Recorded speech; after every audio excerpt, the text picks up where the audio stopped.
paz do Senhor Jesus, aqui é o professor José Edmilson Júnior do canal Teológico. Estamos dando prosseguimento aqui a regravações na matéria de introdução ao Antigo Testamento. Fizemos regravações de aulas que já estavam disponíveis, só que tinha uma qualidade um tanto inferior. E vamos agora fazer o encerramento de todo esse processo aí de melhoria desse material com uma nova aula que é encerramento da matéria de introdução ao Antigo Testamento com fechamento do cânon do Antigo Testamento, ok? Então ela é fechamento do cânon veterotestamentário. Fechamento do cânon veterotestamentário. E somente para informar, depois daquele vídeo que eu já gravei em teontologia, nós informamos que já estamos em 2143 inscritos. Isso graças a Deus e a participação de vocês, o empenho. Continuem compartilhando, continuem divulgando o canal, para que esse canal possa crescer e alcançar cada vez mais pessoas possam estar sendo auxiliadas com o conhecimento das Sagradas Escrituras. Então vamos dar início já à aula de fechamento do cânon veterotestamentário, informando acerca dos livros que compõem o Antigo Testamento.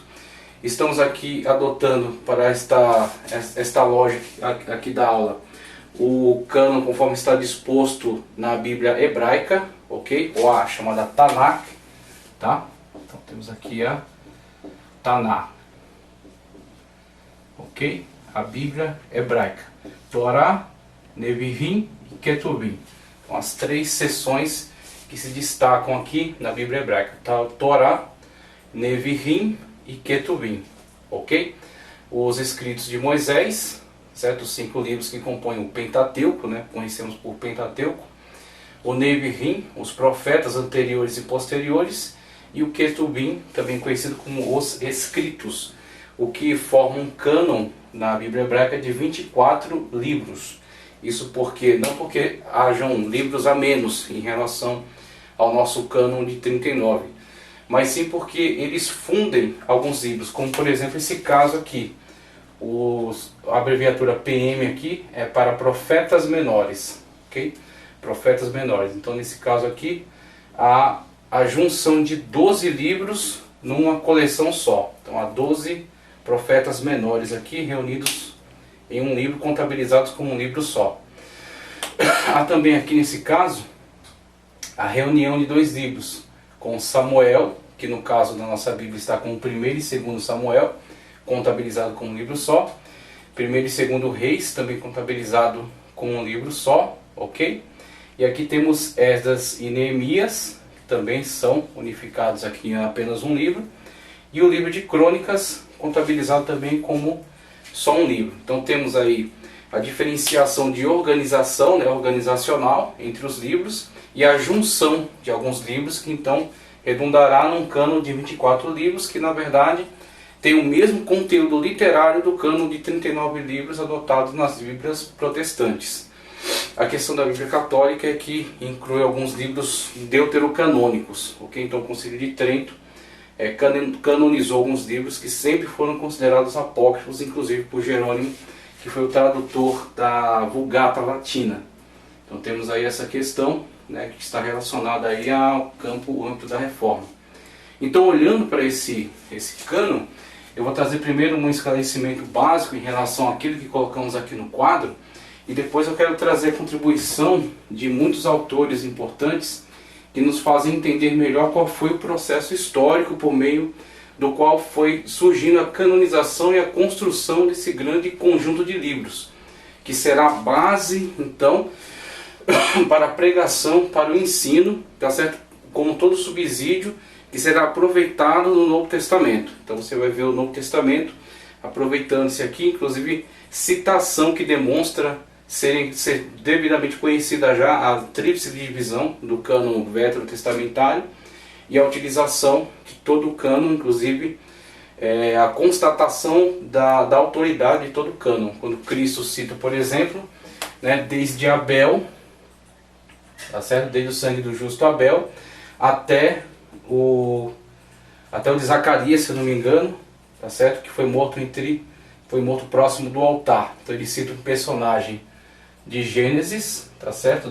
Da Torá, e cita outro personagem de Crônicas que já está no Ketuvim. Então temos aí Cristo citando toda a extensão canônica veterotestamentária através aí desta colocação, ok? Então temos aí essa estrutura, temos essa quantidade de livros que, mesmo sendo menos livros, eles compõem o mesmo volume literário. A tríplice divisão em Torá, Nevi'im, Ketuvim, tá certo?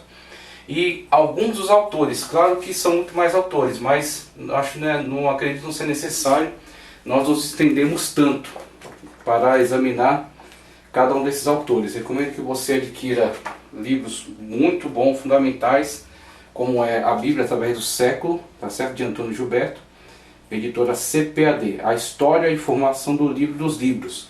Através desses livros você vai aprofundar cada vez mais, né? Vai expandir o conhecimento em relação a esses fatos. Mas somente para observar a grande contribuição de homens de Deus que foram levantados para serem dirigidos pelo Espírito Santo, e assim cada um deles contribuir à sua maneira, aí você vai perceber, por exemplo, a questão da marca autoral. Você tem o Espírito Santo como condutor de todo esse processo, mas você tem homens sendo utilizados pelo Espírito Santo para, por meio deles, construir essa grande obra. Então os textos sobre os quais eles trabalham trazem certas características peculiares da sua forma de escrita, do seu tempo, das suas condições, da sua formação, né? Então temos aí esses grandes autores que contribuem cada um a seu modo.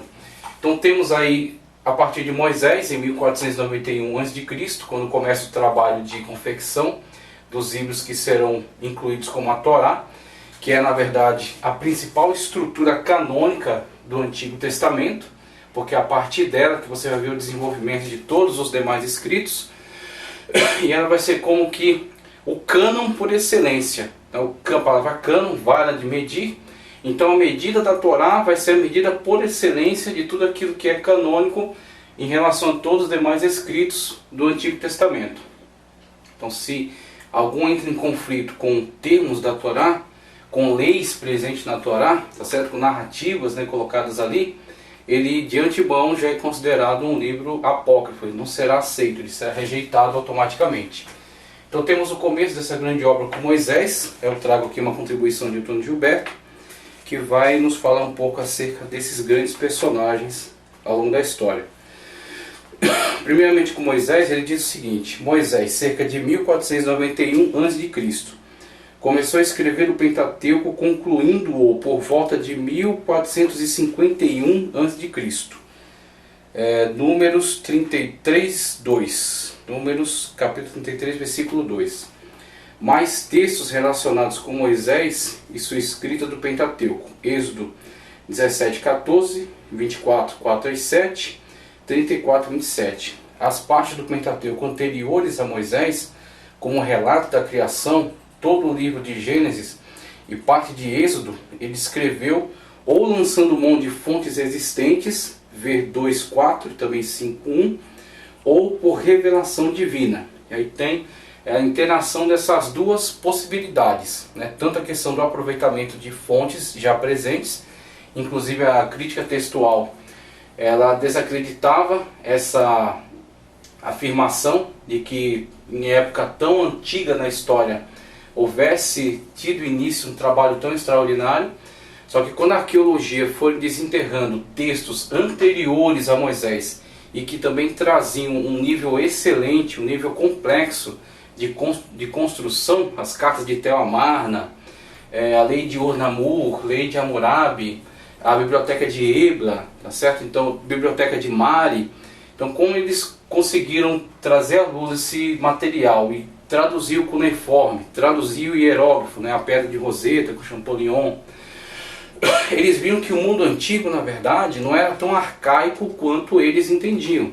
Que, na verdade, houve sim um grande desenvolvimento cultural e que Moisés está incluído dentro desse grande desenvolvimento. E que Moisés, assim, ele não é, na verdade, em relação à sua cultura, não é algo tão extraordinário. Na verdade, ele estava em meio a um grande caldo cultural dos caldeus, dos egípcios, tá certo? Até dos povos próximos da região, de Biblos, por exemplo, de Ugarit.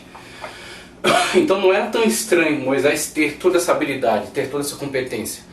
O diferencial é onde você vê a questão de Moisés ter algumas fontes sobre as quais consultar. Onde vai estar a inspiração? A inspiração está na seleção. Então Moisés, direcionado pelo Espírito Santo, ele faz uma grande seleção daquilo que o Espírito Santo de Deus aprova como verídico e que vai entrar agora para o cânon. Então você tem narrativa de dilúvio, né, de Utnapishtim, né, na grande epopeia de Gilgamesh. Você tem outras narrativas de criação que são tanto semelhantes, mas dentre essas narrativas você tem muita contaminação com mitologia. Você tem muitas modificações que foram feitas ao longo da história. Então você tem, por exemplo, desde os fatos ocorridos e ao longo da continuidade da história, muitos desses eventos foram sendo comunicados oralmente, pela tradição. Então, tradição oral vai comunicando os fatos de geração em geração. Só que ao longo dessa comunicação há a interferência de muitas mitologias, de muitas distorções, de muitas modificações. Então o que Moisés vai ser utilizado pelo Espírito Santo de Deus para fazer é uma purificação dos relatos, de modo que o que entre na Sagrada Escritura seja somente o que foi aprovado pelo Espírito Santo. Então temos essa via por meio da qual Moisés seleciona, e temos outra via por meio da qual Moisés recebe revelação da parte de Deus. Acerca dos patriarcas, por exemplo, muito daquilo que foi trazido por tradição oral e que era preservado pelas tribos de Israel, oriundas daqueles filhos, né, de Jacó, e que cresceram ali em Gozã, né, no Egito. Então eles tinham tradições orais, mesmo que eles não tinham texto, mas eles tinham uma grande carga de tradição oral. Inclusive os povos ágrafos ainda da atualidade continuam valorizando extremamente a tradição oral. Então nós talvez não tenhamos todo esse apreço por essa forma de transmitir conhecimento, mas existem muitos povos da atualidade que ainda preservam, que ainda respeitam esse tipo de transmissão. Então na época certamente houve tanta questão da tradição, a tradição oral recebida, possibilidade de verificação de documentos, como a arqueologia demonstra, que era vasta, né, as bibliotecas, e a direção do Espírito Santo no exame, né, dessas informações para que só entre aquilo que foi aprovado pelo Espírito Santo de Deus, e também o âmbito da revelação, da qual Deus de fato mostra a Moisés muitas das coisas que não seriam possíveis serem informadas de outra maneira. Inclusive até o ato criador, né, quando Deus criou todas as coisas. No princípio criou Deus os céus e a terra sem forma vazia, e havia água sobre a face do abismo, e por aí vai, toda aquela descrição. Certamente isso não chegaria de forma tradicional pela comunicação da oralidade, então não estavam presentes ali. Mas Deus mesmo revelou a Moisés como foi o ato criador, e outras informações podem ter chegado por via da tradição. Mas aí passando de Moisés, que é o grande autor, que é o grande personagem do Antigo Testamento, sem dúvida alguma Moisés é o grande personagem do Antigo Testamento, então abaixo apenas do nosso Senhor e Salvador Jesus Cristo, mas como figura central do Antigo Testamento e como cânon máximo, né, a Torá, para toda essa estrutura veterotestamentária, passando dele vemos aí outros grandes contribuintes, como por exemplo Josué.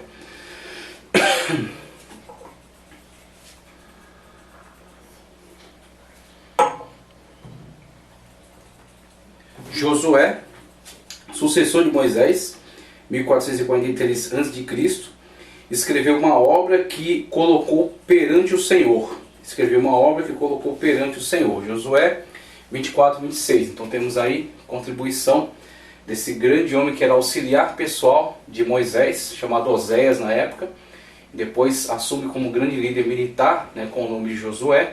E que, aliás, seu nome, Yehoshua, né, será para o Novo Testamento, numa abreviação decorrente aí da cultura da época, né, talvez oriundos aí com uma interferência do aramaico já na língua.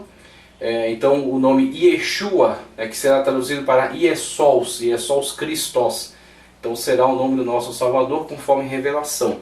Aquele Jeová salva, né, Jeová salve. Então o Yeshua, que é o Yehoshua do Antigo Testamento, ou Josué. Então temos Josué também contribuindo nessa grande construção textual, essa grande biblioteca que é o Antigo Testamento.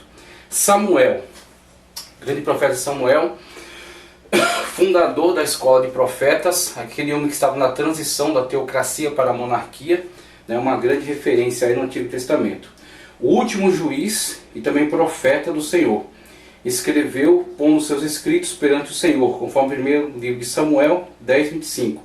Certamente perante o Senhor, está em aspas aqui, significa que seus escritos foram depositados na arca do concerto, com os demais escritos sagrados lá depositados. Êxodo 25:21, Hebreus 9:4, temos aí a demonstração de como esses escritos então podem ter sido preservados. Então, uma vez que eles foram sendo constituídos, eles foram sendo acrescentados. Então vai se acrescentando, só que você tem que ter a noção de que pré-exílio, o que era um elemento mais referencial para a manifestação de fé no povo israelita, não era tanto a questão textual, não havia um interesse tão coletivo pela questão textual, mas sim era os cerimoniais estabelecidos na lei. Então você tinha a lei de modo geral, você tem, por exemplo, a presença dos levitas no meio das tribos, que certamente prestaram orientações em relação a isso. Você tem o levante aí agora de um ministério fundamental, que será a escola de profetas, tá certo? Que também fará essa denúncia contra os desvios em relação à lei. Então você tem de uma forma muito centralizada a questão da lei, mas não tanto das narrativas. Então a lei é fundamental e você tem toda uma tentativa de preservação da lei, para que o povo não saísse dela. Você tem as práticas dos cerimoniais que ali estavam estabelecidos, né? Todo o calendário de festas que cobria todo um ano. Então você tinha as festas aí que iam sendo celebradas,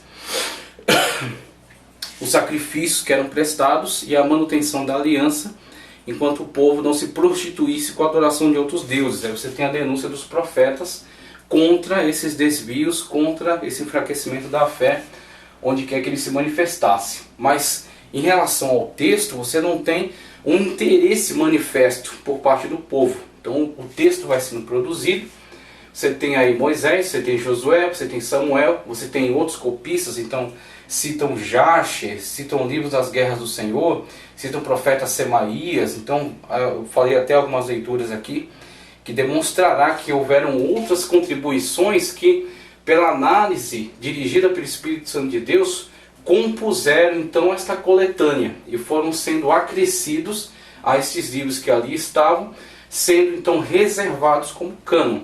E aí você terá, com a situação do exílio, uma vez que o templo foi destruído, uma vez que os cerimoniais foram interrompidos, uma vez que eles estão fora da terra, o que lhes resta como elemento agregador de sua fé? Aí você vai ver o surgimento de alguns locais reservados à oração, tá certo? A oração pedindo o fim do cativeiro, e principalmente a prática de estudar, de ler os livros sagrados. Aí você vai ter uma tentativa de preservação da cultura, né? Da língua, tá certo? E uma tentativa de manutenção da fé por meio do contato com os textos sagrados. Aí onde a Bíblia Sagrada, né, ela está a Torá, e no caso alguns livros do Neviim, e também alguns presentes aí, livros de sabedoria que já estavam circulando, alguns cânticos, né, dos salmos, alguns ditos sábios de provérbios, de Eclesiastes, passarão a ter valor, passarão a ter centralidade, passarão a ocupar um lugar de destaque, né, começarão então a fazer parte do interesse coletivo. E aí, com o retorno do cativeiro, principalmente com aquela descrição, com Esdras fazendo a leitura dos textos em hebraico, e o povo, aquela aflição que eles manifestam por não poderem compreender corretamente e por sentirem então, um afastamento causado pelo cativeiro em relação à sua própria cultura, você verá então o crescimento de um avivamento em torno do texto, o crescimento de um avivamento, de um interesse em torno da sabedoria, em torno do conhecimento do texto bíblico. Aí você vê o texto bíblico ganhar centralidade na vida do povo. Então vai surgir toda uma necessidade de sinagogas espalhadas, inclusive chega-se até o estabelecimento pelos sábios de regras que determinavam que se numa aldeia houvesse pelo menos 10 homens, ali teria que haver uma sinagoga, mesmo que fosse uma pequena sinagoga. E havendo uma pequena sinagoga, haveriam professores, haveriam pessoas que zelariam pelo ensino correto daqueles textos sagrados, ok? aí surge toda uma necessidade de maiores explicações na língua que as pessoas podiam compreender. Então surgem os Targumins, né, que são explicações em língua aramaica daqueles textos, né, que estavam um tanto distantes da cultura geral, que é os textos em hebraico antigo, ok? Então surge todo um interesse, toda uma estrutura, um corpo de acadêmicos, um corpo de estudiosos em torno do texto, porque ele ganha centralidade. Mas isso aí você vai ver na questão pós-exílica. Então Samuel se torna alguém relevante também, e os textos vão sendo acrescidos. Aí ele fala de Isaías também, Isaías em 770 a.C. Fala do livro do Senhor, Isaías 34, 16. E palavras do livro, Isaías 29, 18. São referências às escrituras na sua formação. Então temos aí contribuição de Isaías, e com esses termos empregados por ele, alguns vislumbres da composição deste livro sagrado, que vai sendo cada vez mais acrescido, que vai sendo cada vez mais completado. Em 726 a.C., os salmos já eram cantados. 726 a.C., antes do cativeiro até israelita, né? E antes do cativeiro hebraico, do cativeiro judaico, perdão. Então você tem os salmos que estão no grupo Ketuvim, foram colocados nesse grupo Ketuvim, mas que tem sua história ampla, né, espalhada ao longo de muitos fatos históricos, ao longo da história de Israel. Eles serão depois reunidos numa coletânea, ok? Conforme indica segundo Crônicas 29 e 30, o fato aí registrado teve lugar nesse tempo. Jeremias, o profeta do cativeiro, né, está relacionado a essa época. Jeremias, como diz aqui, cuja chamada deu-se em 626 a.C., registrou a revelação divina, conforme Jeremias 30, 1 e 2. Tal livro foi queimado pelo mau rei Jeoaquim em 607 a.C. Porém Deus ordenou que Jeremias preparasse novo rolo, que foi feito mediante seu amanuense Baruque. Temos aí Jeremias 36, 1, também o 2, o 28, o 32 e também o 45, 1. No tempo do rei Josias, aí temos 621 a.C. Ilquias achou o livro da lei, segundo o livro dos reis, 22, 8 e 10. Inclusive, alguns estudiosos que acreditam saber mais do que aquilo que os relatos afirmam, leem com uma certa, um tanto de falta de respeito, uma certa desconfiança para com aquilo que o próprio relato está afirmando. Então muitas das vezes preferem entender não descoberta do livro, e sim escrita do livro.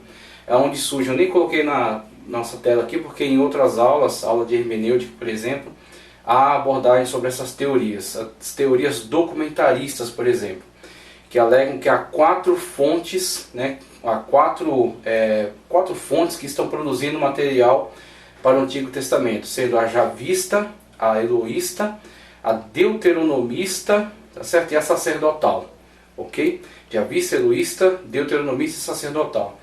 Então javista e eloísta sendo as mais antigas, tá certo? Que vão cada uma produzir à sua maneira os textos, uma identificando Deus como Javé, outra como Elohim.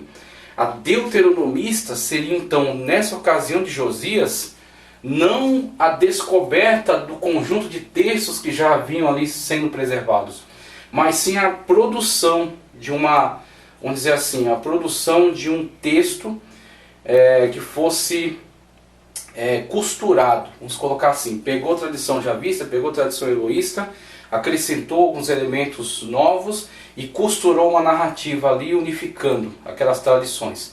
Então eles entendem que o deuteronomista, ele reuniu essas tradições e acrescentou algumas coisas a mais que estão presentes ali no texto de Deuteronômio, mas de certa forma deuteronomista é mais do que o relativo ao livro de Deuteronômio, sim uma prática de reunião dessas tradições que estavam aí espalhadas no território israelita. Então temos aí esta hipótese, né? E a sacerdotal, que seria uma tradição posterior, até pós-exílica, que se encarrega aí da construção, né? Se encarrega aí de uma concatenação dessa narrativa, né? Uma concatenação aí de todos esses livros, agora na reunião deles em um texto, inclusive acrescentando e recortando algumas coisas.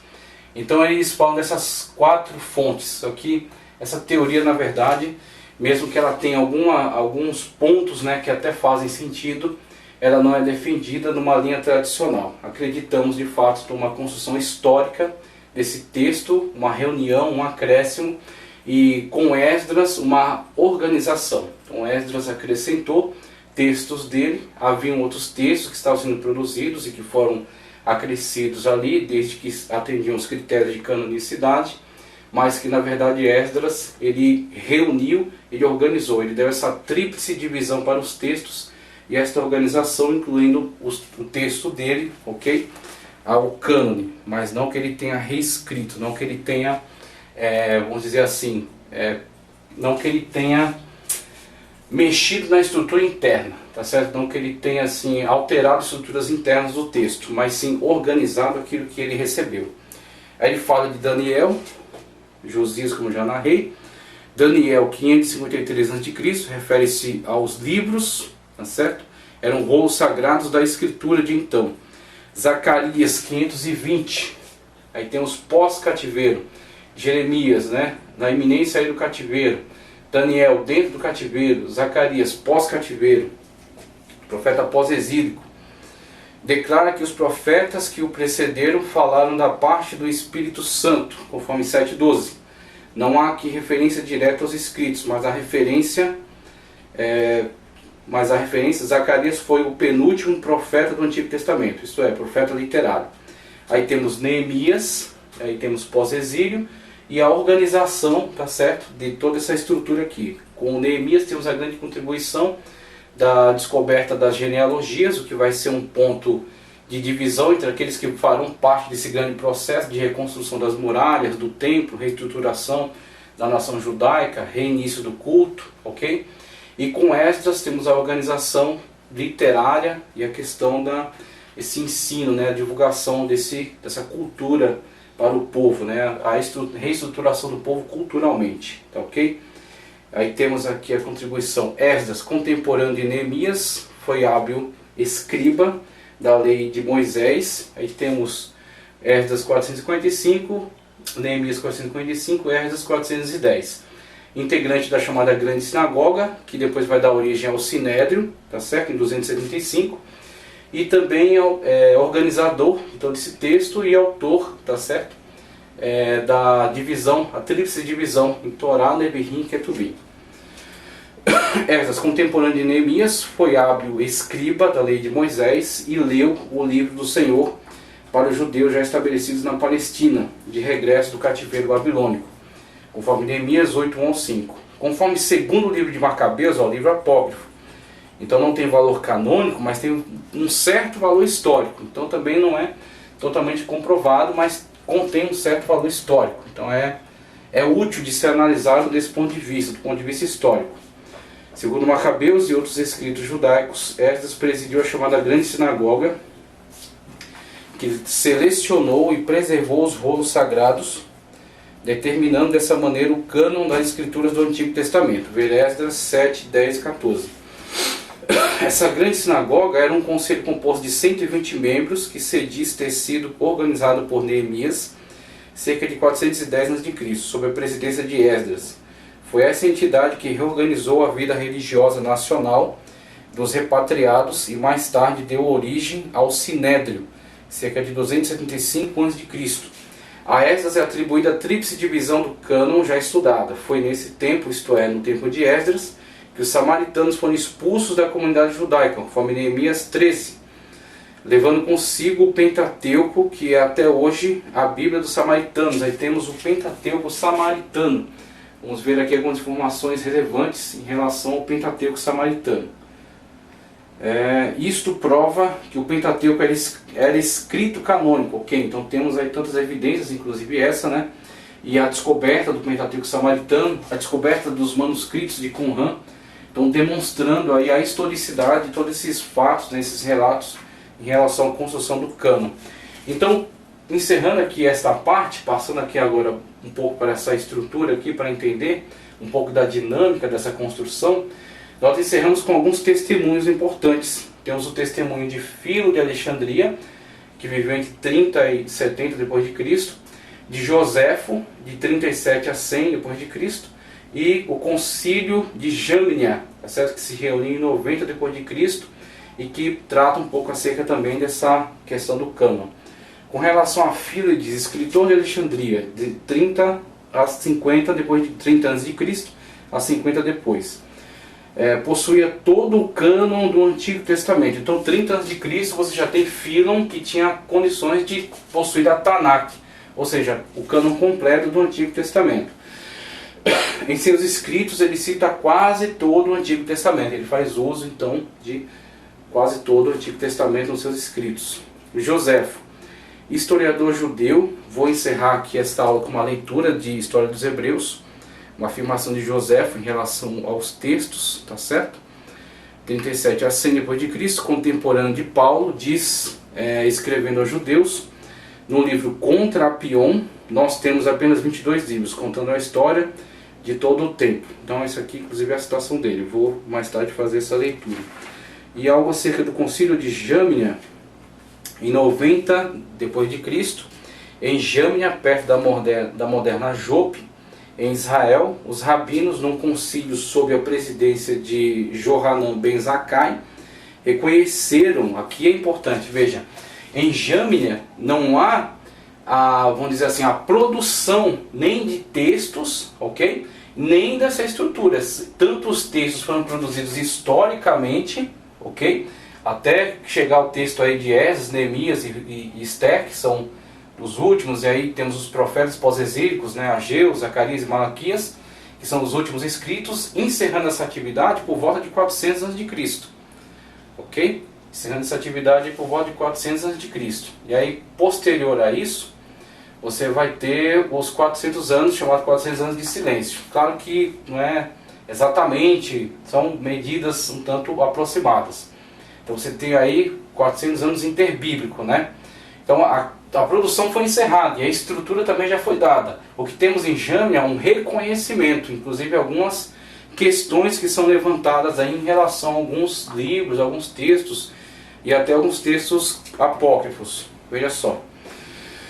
Reconhecendo e fixaram o cânon do Antigo Testamento, houve muitos debates acerca da aprovação de certos livros, especialmente dos escritos. Aí você percebe aqui um nível maior, né, de autoridade para a Torá, um nível extraordinariamente maior, um nível também de autoridade, mas um tanto menor que a Torá para o Neviim, os profetas anteriores e posteriores, e posteriormente o Ketuvim, ele é também aprovado, mas num nível inferior a ambos. Então você tem o Ketuvim, principalmente os livros mais tardios do Ketuvim, né, em relação a livros como Cantares, tá certo? Livros como Eclesiastes, você tem algumas dúvidas que são levantadas. Mas em relação à autoridade, é-lhe dado também a autoridade de escrito canônico, mas não no mesmo nível que gozava a Torá de Moisés. Escritos, note-se, porém, que o trabalho desse concílio foi apenas ratificar aquilo que já era aceito por todos os judeus através dos séculos. Jamnia, após a destruição de Jerusalém, em 70 depois de Cristo, tornou-se a sede do Sinédrio, o Supremo Tribunal dos Judeus. Livros desaparecidos citados no Antigo Testamento. É digno de nota que a Bíblia faz referência a livros até agora desaparecidos. Ele cita aqui uma lista de referências, ok? Talvez um dia eles venham à luz com o manuscrito de Qumran do Mar Morto, ok? Então a leitura aqui já foi suficiente. Temos então um esclarecimento acerca desse desenvolvimento histórico em relação à construção do texto, tá certo? Toda essa construção textual que vai na época de Esdras ser organizada, agora estruturada, e que em Jamnia, em 90 depois de Cristo, foi ratificada. Então não haverá interferências, haverá uma ratificação daquilo que foi produzido. E o movimento apresentado, eu vou trazer até aqui conteúdo do Panorama do Antigo Testamento, tá? Panorama do Antigo Testamento, Andrew E. Hill e J.H. Halton, Leitura Vida. Panorama do Antigo Testamento. Você vai ter nesse livro aqui essa estruturação apresentada no quadro, certo? Que explica, de certa forma, o caminho que foi feito para esta constituição da estrutura do texto, da estrutura veterotestamentária. Então, partindo aí dos autógrafos, ok, que são os livros que saem da pena dos autores, e que foram historicamente sendo reunidos, né, sendo acrescidos, aqueles que já estavam presentes, encerrando-se essa atividade por volta de 400 a.C.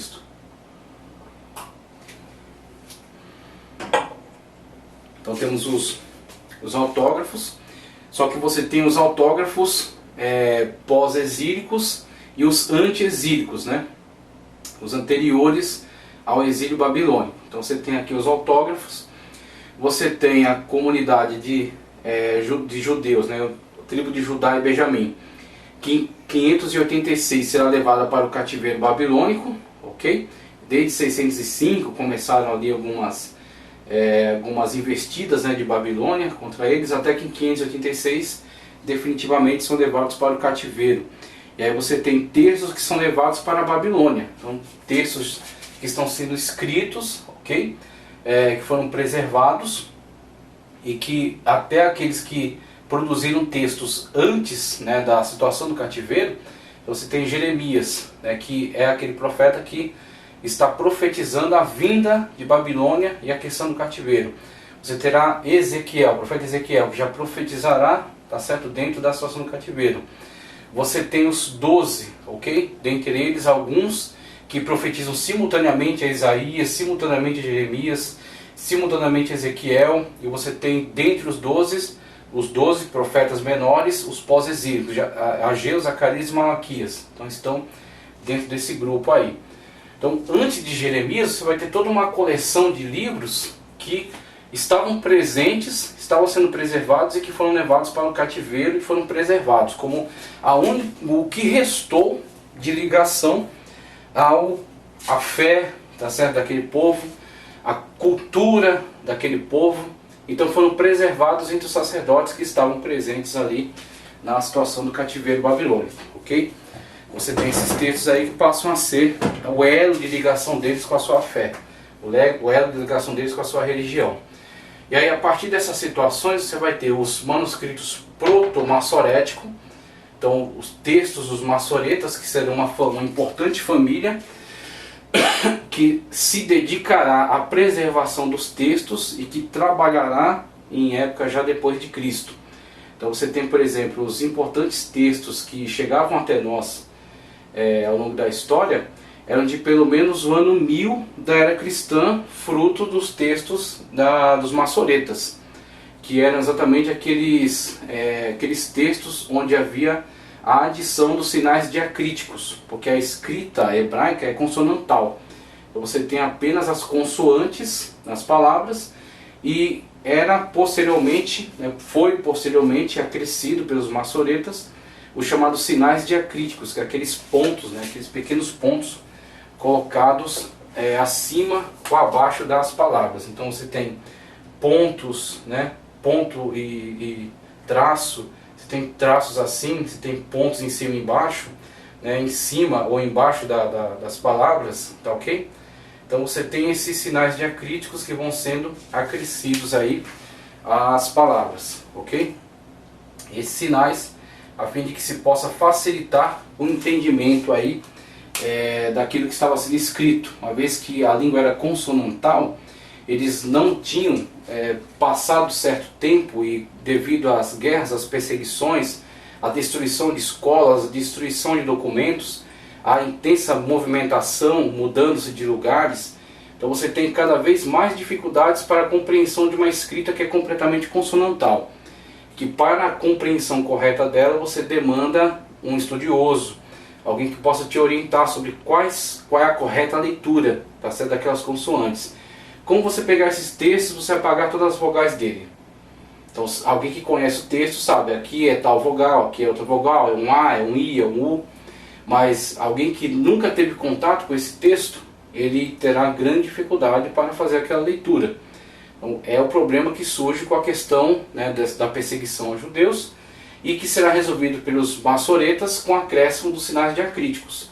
Então você tem textos proto-massoréticos, que é onde textos que têm origem nessas antigas tradições, que terão origem nos autógrafos e que vão sendo copiados, então fielmente copiados ao longo da história. Então essas cópias vão sendo passadas, chegando até o século IV a.C., com alguns textos que restam dessas antigas tradições.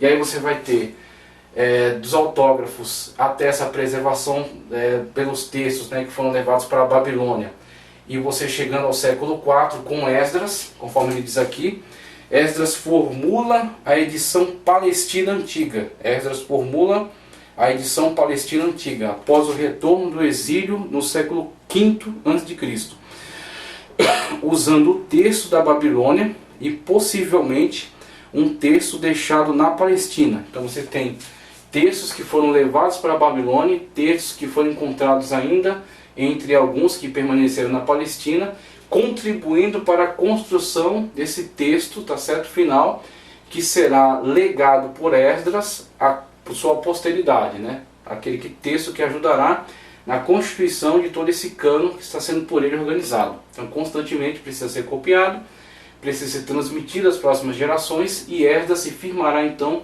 nesses documentos mais antigos. Em relação ao texto proto-massorético, aqueles que permaneceram na Babilônia continuaram a desenvolver o texto. Surge o texto proto-massorético no século IV a.C., que é aquele que eu expliquei, o texto que ainda não sofreu a influência dos maçoretas com a adição do sinal diacrítico e que foram produzidos pelas famílias que permaneceram na Babilônia.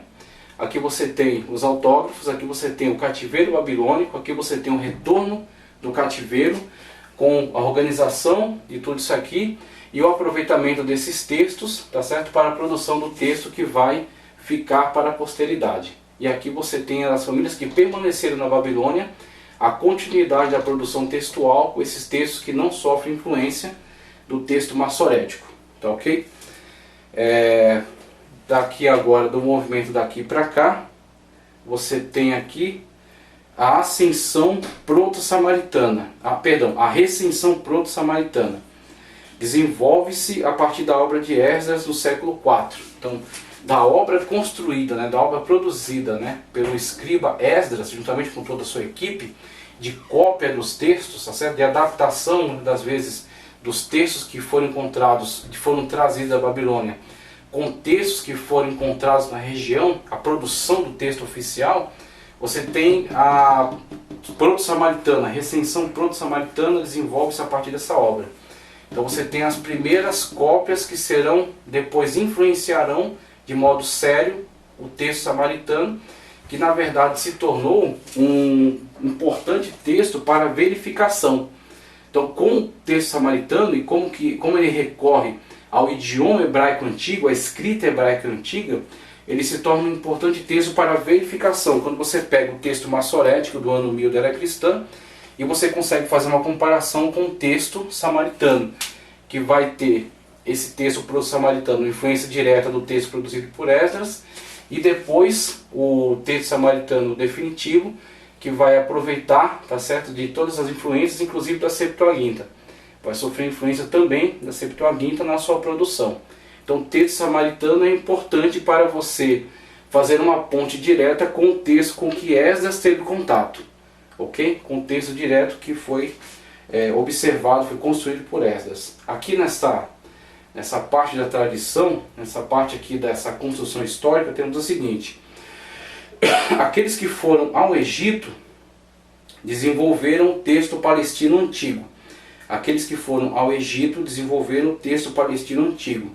E talvez a partir do texto levado na época de Jeremias, a proto-septuaginta hebraica foi formada até o século IV a.C.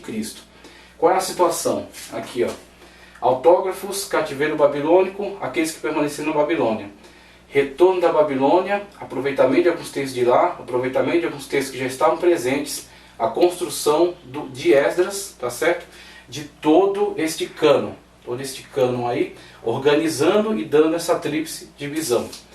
Os samaritanos começam, né, a produzir textos que estão em contato diretamente com a produção de Esdras. Depois, o texto posterior, que é o que pode ser observado mais facilmente na atualidade, que sofrerá influência um tanto desse texto que foi produzido na própria Babilônia, o texto de Esdras e o texto da Septuaginta. Esse texto proto-septuaginta aqui, qual é a situação dele? Quando você vê os relatos, principalmente da época do cativeiro com Jeremias, você vê que Jeremias não foi para o exílio babilônico, ele permaneceu na terra, tá ok? Ezequiel, o profeta Ezequiel, que esteve no cativeiro. Só que Jeremias, tendo ficado na terra, ele passou por algumas situações, como por exemplo o fato de ter sido levado à força para o Egito. Então ele foi arrastado à força para o Egito, se eu não me engano.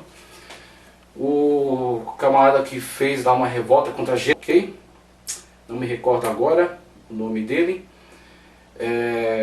Não me recordo, mas tudo bem. O governante que ficou na época encarregado pela situação, daqueles que ficaram do grande cativeiro, foi Gedalias. Ismael, se eu não me engano, o tal de Ismael, levantou-se contra esse Gedalias e organizaram ali uma comitiva e desceram para o Egito, levando Jeremias à força. Depois surge uma importante comunidade ali no Egito, ok? Então na cidade de Alexandria se desenvolve uma importante comunidade hebraica. E nela percebe-se então a produção, uma certa produção textual. Primeiro é chamada Proto-Septuaginta, ok? Então temos aí, como diz aqui, ó, aqueles que foram ao Egito desenvolveram o texto palestino antigo, e talvez a partir do texto levado da época de Jeremias. Então você tem aqueles que descem, tem alguns fragmentos de texto, tem algumas narrativas, tem algumas tradições. Então, para aquela comunidade que se instala no Egito, fugindo da situação em que ficaram aqueles que restaram do cativeiro, começou uma tradição ali, começou uma reunião de alguns textos, tá certo? Que posteriormente, com a vinda já da influência dos Ptolomeus, né, a subida de Alexandre, a derrubada do governo persa, tá ok? Então o governo babilônico, depois virá o persa, depois virá o alexandrino, o governo macedônico. Então com a divisão da Macedônia em 4 generais, Ptolomeu ficará responsável pelo Egito. Na época do governo ptolemaico do Egito, há o interesse que ele sente aí para a constituição da grande biblioteca. Então é convidado aí, conforme a carta de Aristeias, né, Pseudo-Aristeias, claro que é um mito, mas serve aí para esclarecer um pouco esse interesse, né? Então são convidados alguns sábios que traduzem a Bíblia hebraica para o grego, e aí com essa tradução surge a Septuaginta. A própria palavra Septuaginta, ela faz eco a esta lenda, né, de que 72 sábios desceram para lá e produziram esses textos aí, tá ok? Produzindo o texto grego da Bíblia hebraica. Inclusive, a nossa organização, em vez de seguir essa tríplice divisão dada por Esdras, ela segue a estruturação dada pela Septuaginta, tá ok? Com Pentateuco, históricos, sapienciais, profetas, ok? Então a gente segue uma divisão que foi estruturada pela Septuaginta. Então a Septuaginta, que também será aproveitada com esta posterior recensão samaritana, ok? E você tem, depois desta linha histórica aqui, esta recensão samaritana, consultando os 3 textos, a recensão samaritana foi desenvolvida no século II a.C. Cada texto continua a ser usado em sua própria forma. Então você terá a tradição babilônica segue, tá ok? Para aqueles que estão lá. Essa tradição com a Septuaginta agora segue para as comunidades que estão no Egito e principalmente para os judeus da diáspora. Então os judeus da diáspora, eles utilizavam-se muito da Septuaginta por estar em terras estrangeiras e o grego ser muito mais falado. Então a Septuaginta consegue ganhar grande fama para esses judeus da diáspora, né, que são espalhados pelo mundo. E as tradições que vêm desde Esdras são muito mais utilizadas aí entre os judeus, tá certo? E os samaritanos usam a sua recensão, que aproveita então essas 3 tradições, ok? Então tem essa situação aqui. Passando aqui, comissão de padronização 100 a.C. Possível início de uma comissão de padronização usando todos os textos em 100 a.C. Então você já tem uma preocupação aí, com o texto oficial. Então o que é o texto oficial? Quais são os deslizes cometidos na tradução grega da Septuaginta? Quais são os deslizes cometidos na recensão samaritana, que não serão aproveitados? Em relação aos apócrifos, o que fazer com eles? Então você já tem uma preocupação no ano 100 a.C. com uma padronização para que se fixe os textos que são canônicos, que são sagrados. E aqui na verdade é depois de Cristo, tá? Que é DC. Aí 100, ele indica como 100, ele indica como 90. Lembrando que essas questões de data elas são muito imprecisas, né? Tem como bater o martelo e firmar uma data certa, mas pode ser começando em 90 discussões e 100 encerrando aí não com a reorganização, como afirma novamente, mas sim com a ratificação. Então foi ratificado que esse é o texto padrão, esses são os livros canônicos, tá ok? E a tradição é vinda de Esdras como o texto oficial. E aí temos, depois disso, você vai ter o concílio chamado Concílio de Jamnia, ok? Depois de 70, lembrando-se que em 70 depois de Cristo você tem a invasão por Tito, né? Tito invade, destrói Jerusalém. Em 135 você vai ter a grande destruição na época de Bar Kokhba, quando os judeus de fato são proibidos de permanecer em Israel. E Jerusalém é mudado seu nome para Aélia Capitolina, ok? Então os judeus sofrem aí o grande movimento de diáspora, que já de certa forma já existia, mas que agora torna-se muito maior, sendo os judeus proibidos de permanecer ali no território de Israel. Então você tem com isso, né, os maçoretas que vão se encarregar. Algumas famílias vão se instalar em Tiberíades, outras na Babilônia. Então vão ficar encarregados aí da organização, da adaptação desses textos que eram apenas consonantais, acrescentando sinais diacríticos para que pudessem ser lidos, ser compreendidos mais facilmente por quaisquer pessoas, mesmo que ela não tenha um conhecimento tão erudito, tão profundo da língua hebraica antiga, tá ok? Então você tem os maçoretas, inclusive o texto que era referência para nós, dos textos mais antigos, é um texto de 1000 anos depois de Cristo, que era oriundo dos maçoretas. Depois foi descoberto Qumran, aí você tem textos de pelo menos 120 a.C., com a descoberta de Qumran. Aí você faz a comparação entre eles e você percebe que a cópia foi feita de forma perfeita, sem acréscimos, sem interferências, sem modificações. Você lê o manuscrito de Isaías de Qumran e você lê o manuscrito de Isaías da tradição dos maçoretas, você percebe que eles são idênticos, tá ok? Então temos aí um pouco de toda essa linha histórica, tá certo, pela qual o texto passou. Uma outra informação que eu quero trazer nesse quadro é em relação a algumas traduções. Eu vou passar aqui, daqui desse texto, deixa eu ver se eu quero trazer alguma leitura já nesse texto aqui, veja só.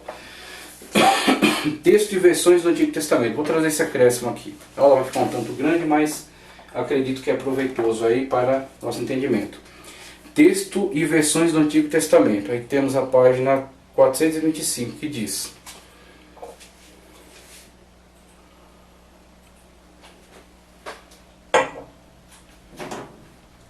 os manuscritos mais antigos do Antigo Testamento foram compostos apenas com as 22 consoantes do alfabeto hebraico. As escolas de escribas continuaram a missão, continuaram o quê? Deixa eu compreender melhor aqui, alguma parte ficou fora. Continuaram a transmissão dos textos consonantais até o período dos maçoretas, tá certo? Então continua essa prática da transmissão dos textos consonantais, apenas consoantes, sem vogais, até entre 500 e 900 depois de Cristo. Veja que é uma coisa um tanto imprecisa, né? 500 ou 900 depois de Cristo. Os maçoretas eram estudiosos e escribas judeus que aperfeiçoaram as divisões de palavras e acrescentaram pontos, sinais vocálicos ou sinais diacríticos, sinais de pontuação e divisão de versículos do Antigo Testamento hebraico. Atualmente o texto do Antigo Testamento é chamado texto maçorético, ok? Texto maçorético. Demonstrando a contribuição importante dos maçoretas à conservação da Bíblia hebraica. Além das anotações deixadas pelos maçoretas nas margens das páginas, sugerindo leituras aperfeiçoadas ou corrigidas de palavras ou versículos específicos, incrementos posteriores na Bíblia hebraica incluíam a divisão dos livros do Antigo Testamento em capítulos. Já começou todo esse trabalho, né, de aperfeiçoamento aí das divisões para a melhoria do estudo, né, facilitar o estudo. Incluindo subdivisões do Antigo Testamento em capítulos, incluindo pela primeira vez na Bíblia Latina de Stephen Langdon, 1150 a 1228, as divisões em capítulos foram aplicadas à Bíblia hebraica em 1518, edição de Bomberg. Números foram atribuídos aos capítulos na Bíblia hebraica por Ário Montano, já encontrados no Antigo Testamento em latim, de 1555. O caráter histórico e político inconstante da nação israelita exigiu a tradução da Bíblia hebraica para outras línguas. Várias dessas versões antigas estão disponíveis em forma manuscrita e são testemunhas importantes do texto do Antigo Testamento hebraico. As mais importantes incluem o Pentateuco Samaritano, que faz contato direto com os textos organizados por Esdras, ok? Então cada trabalho desse aqui, cada organização dessa, é necessário fazer em cópias, uma vez que o texto está posto ou em pergaminhos, que é mais caro, né, pele animal, ou em papiro, que também não é assim tão fácil de se obter, um pouco mais fácil que o pergaminho, mas que também durava muito menos, ok? Então, para cada trabalho que se realiza, a Esdras, por exemplo, o que ele vai fazer? Ele vai pegar os textos antigos e vai copiá-los. E para copiá-los, ele vai então estruturar e vai organizar. E aí os samaritanos vão pegar um pouco dessa tradição, ok? E os escribas vão dando continuidade fazendo cópias, mantendo ainda apenas consonantal até entre 500 e 900. Mais 900 em diante, você tem os maçoretas que acrescentam sinais diacríticos e pequenos comentários esclarecedores aí nas bordas do texto. Nunca dentro do texto, nas bordas. Depois vão fazendo divisões. Pentateuco Samaritano, como eu li, a Bíblia dos Samaritanos, que data do século 4 a 5 a.C.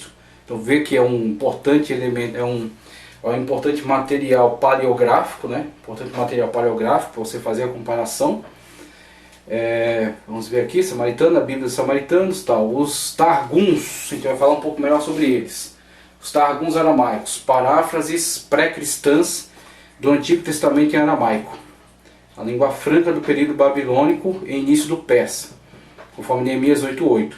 A Septuaginta, resultado do impacto do helenismo sobre o povo judeu, 250 a.C. E a Vulgata de Jerônimo, 382 a 405 d.C. E a Peshitta, ou a Peshitta siríaca, de 400 d.C. Inclusive, a Septuaginta, primeiro, ela foi uma obra muito importante para os judeus. Só que os judeus da diáspora utilizavam-se muito da Septuaginta. Só que com o advento do cristianismo, o cristianismo de modo geral utilizava-se largamente da Septuaginta e não das versões hebraicas, nem a consonantal e nem depois a maçorética. Então,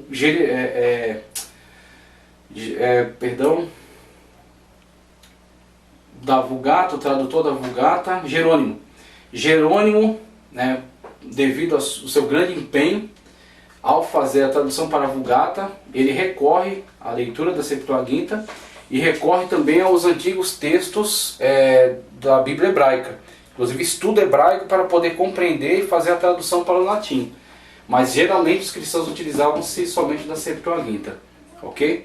É onde a Septuaginta vai começando a ser desprezada pelos judeus. Os judeus vão excluindo a Septuaginta por ser largamente utilizada pelos cristãos e vão utilizando-se então do texto maçorético de uma forma muito mais ampla, tá, ok? Ele passa uma lista aqui dos livros apócrifos do Antigo Testamento, e aí ele tem caráter didático, religioso, romance, histórico, profético e lendário. Você tem Sabedoria de Salomão, por volta de 30 a.C., Eclesiástico ou Siraque, 132, Tobite, deve ser Tobias, 200 a.C., Judite, 150 a.C., 1 Esdras, 150 a 100, 1 Macabeus, 110, 2 Macabeus, 110 e 70 a.C., Baruque, 150, entre 150 e 50 a.C., Carta de Jeremias, entre 300 e 100 a.C., 2 Esdras, de 100 a.C., depois de Cristo, perdão, 2 Esdras é 100 depois de Cristo, Acréscimos a Esther, 140 a 130 a.C., Cântico de Azarias, aí vai, Susana, Bel e o Dragão, Canto de Manassés, por aí vai, ok? E os livros, versões católicas aqui, deuterocanônicos, né? Livro de Sabedoria, Eclesiástico, Tobias, Judite, 3 Esdras, 1 e 2 Macabeus, Baruque, 4 Quarto Esdras aqui também, Esther, Daniel, que são acréscimos, né, algumas acréscimos, e oração de Manassés. Então você tem alguns livros aí, apócrifos e deuterocanônicos, que são inclusos, que não foram incluídos na Bíblia, no cânon hebraico, e também não entraram no cânon protestante. Ok? Então, caminhando para o final, trazemos aqui outra contribuição, que é em relação às traduções. Primeiro, toda essa linha histórica, né? Esse desenvolvimento textual com acréscimos de textos, findando pela época aí de Esdras e Neemias, tá certo? E os profetas pós-exílicos, 400 a.C. E depois de todo esse desenvolvimento aqui, você tem a necessidade então das traduções, ok? Você tem todo o processo histórico, e você tem o processo histórico que chega até o texto massorético, né, que como você vai ver, entre 500 e 900 ainda preservam cópias consonantais, mas que depois, né, por volta de 1000 da era cristã, já é necessariamente textos que incluem os sinais diacríticos, tá certo? Sinais vocálicos, né? Então o hebraico consonantal mais os sinais para indicar quais são as vogais corretas para aquelas palavras, ok? Então você tem o hebraico aí que foi largamente utilizado. Depois, encontrado com Qumran, em 1947, você vai ter um texto de comparação. Textos massoréticos, as diversas traduções no Antigo Testamento e o texto de Qumran, que foi recentemente descoberto. Então o texto pré-massorético, 586 até antes, que vai recuar até os autógrafos, tá certo? Os autógrafos teriam início em 1491 a.C. com o trabalho de Moisés, ok? E alguns textos que chegam para ele por meio de tradição oral, como por exemplo o livro de Jó. O livro de Jó provavelmente era uma tradição oral, tá certo? Do tempo anterior aos patriarcas, é o tempo dos patriarcas, na verdade, anterior à lei, ok? E vai chegar até Moisés e o Espírito Santo de Deus, por meio da inspiração, ou vai inspirar Moisés para registrar aquela tradição oral, então é possível que seja de autoria de Moisés. Dificilmente pode ter chegado por meio de texto, tá certo? Mas fácil acreditar que foi uma tradição oral e que foi recolhida aí por Moisés, ou até por outro autor que também recebeu essa tradição oral e que foi incumbido aí da escrita dessa tradição oral, tá ok? Mas temos aí, somente exemplificando, né, os textos pré-massoréticos que recuam aí até os autógrafos, ok? Você tem aí texto de Esdras, os textos que estavam presentes na Babilônia, que foram lá preservados, os textos que foram construídos aí nas tradições da comunidade judaica do Egito, ok? Então os textos pré-massoréticos. Hebraico pré-exílico, né? Utilizando seu hebraico pré-exílico de construção apenas consonantal. E aí você tem os targuns, que aí você vai ter, daqui para cá você vai ter o exílio babilônico. Então aqui é pós-exílico. Pós-exílico é necessidade então da construção dos chamados targuns, que são construídos em aramaico, que era a língua comum da época. Então o hebraico tornou-se uma língua conhecida apenas pelos eruditos, pessoas que tinham conhecimento dessa língua consonantal. Então o povo, de modo geral, falava em aramaico, porque conviviam no meio de comunidades cuja língua era o aramaico. Então eles, para o seu dia a dia, para a sua vida comum, eles lidavam com o aramaico. Então você tem, uma vez que você está trabalhando para que esses textos sejam comuns ao povo, que o povo tenha contato com a sua cultura, você vai necessitar trazer alguns esclarecimentos na língua deles, para que estabelecer uma ponte entre eles e a sua cultura novamente. Eles sejam recolocados na sua cultura. Para isso surgem os targuns, que são explicações em aramaico. Ok? Então você tem a leitura do texto em hebraico e você tem vamos dizer assim, uma adaptação, uma explicação daquele texto em aramaico. Aí você consegue compreender o que ele está dizendo na sua língua corrente, na sua língua comum. Século V a.C. Eu vou trazer aqui conteúdo. História, Doutrina e Interpretação da Bíblia, de Joseph Angus. História, Doutrina e Interpretação da Bíblia de Joseph Angus. Vamos ver aqui. Vamos lá. Aqui, já encontrei. Textos. O texto nos tempos pré-massoréticos. Primeiramente, ele diz: em virtude do trabalho dos massoretas e dos seus predecessores desde o fim do primeiro século em diante, tá certo? Desde o fim do primeiro século em diante, o texto hebraico foi transmitido como que por um canal para isso preparado e livre da possibilidade de corrupção. Deram-nos, inclusive, por que foi livre da possibilidade de corrupção? Como é que isso pode ser afirmado? Comparação dos textos encontrados na caverna de Qumran em 1947 com os textos que restavam da tradição maçorética, tá certo? De 1000 da era cristã, 1000 depois de Cristo. Então você tem textos aqui de 1000 depois de Cristo, dos maçoretas, incluindo sinais diacríticos, comparados com textos de Qumran, ok? Que utilizavam-se do hebraico, né, certo? Do texto hebraico consonantal. Texto hebraico consonantal, que não incluíam esses sinais. Então você faz uma comparação entre eles e você vê que é fidedigna a cópia. Eles não adulteram o texto. Deram-nos com extraordinária fidelidade o que receberam. Deram-nos com extraordinária fidelidade o que receberam. Porque eles compreendem a sagacidade do texto. Então eles trabalharam com muita seriedade. Então isso é louvável. Veja só o que receberam aqui.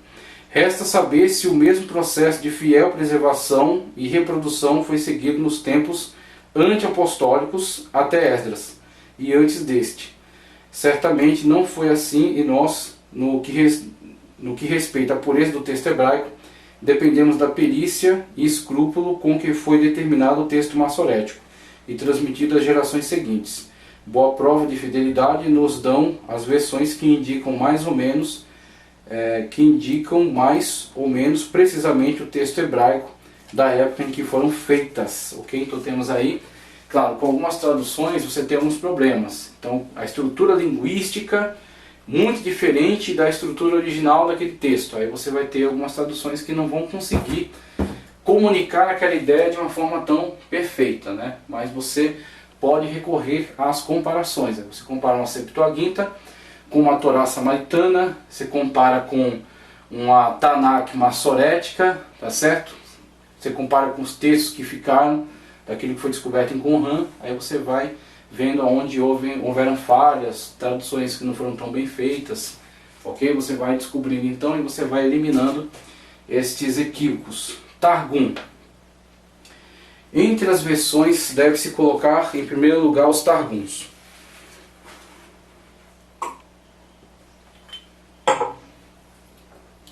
Vamos lá. Entre as versões deve-se colocar em primeiro lugar os Targuns, pois se trata em linguagem da versão que mais se aproxima do original hebraico, ok? Que Esdras reuniu e organizou, mas se aproxima do original hebraico. Vamos lá. Quando voltaram do cativeiro babilônico, os judeus tinham em grande parte perdido o uso da própria língua. Era, portanto, necessário ler-lhes não só as escrituras no original, leitura do hebraico, como também dar verdadeira significação do texto, ver Neemias 8:8. Inclusive, pessoas que ficavam no meio do povo faziam esse trabalho. Isso era feito oral e parafrasticamente, então parafraseava-se, ok? Não adianta você repetir para a pessoa o hebraico que está sendo lido, porque ela não está compreendendo. Então você precisa parafrasear, buscar rapidamente o correspondente aramaico para aquelas ideias que estão presentes no hebraico. Então eis a paráfrase. Então é um texto que vai, em alguns momentos, parece afastar-se um tanto daquele texto original, mas na verdade é uma tentativa de estabelecimento de uma ponte, para que as pessoas que apenas conhecem a língua aramaica tenham contato com o texto que está sendo lido em hebraico. Ok? Isso era feito oral e parafrasticamente. Passado algum tempo, era escrita a tradução parafraseada numa série de targuns, interpretações na língua caldaica, ou mais corretamente no dialeto oriental aramaico. Esses targuns eram sem dúvida numerosos. Os que chegaram até nós já são da era cristã. Os mais antigos são os da lei, feitos por Onkelos. Aí os mais antigos são exatamente aqueles que eram julgados mais importantes, ok? Feito por Onkelos, um amigo de Gamaliel, e dos profetas, feito por Jonatã ben Uziel, que se diz ter sido um discípulo de Hilel. Outros dois targuns sobre o Pentateuco são anteriores ao sétimo século. Um é justamente atribuído ao mesmo Jonatã, e o outro, que existe somente em fragmentos, é conhecido pelo nome de Targum de Jerusalém. Estes, como outros de menos importância sobre os hagiógrafos, contêm parábolas insípidas e adições fabulosas, mas são úteis, empregados com a devida cautela para o exame do texto hebraico. Coisas que acontecem com o grupo dos escritos, traduções mal feitas em relação a eles, e até os targuns que foram feitos aqui diz que contém muitos erros. E decorre já do fato deles reputarem esse grupo de livros como tendo autoridade, mas uma autoridade inferior à Torá, principalmente a Torá e também o Neviim. Então vai decaindo esse, vamos dizer assim, o nível de autoridade atribuída, ok? Não que esses textos em si não tenham autoridade, mas infelizmente eles olham para eles dessa forma.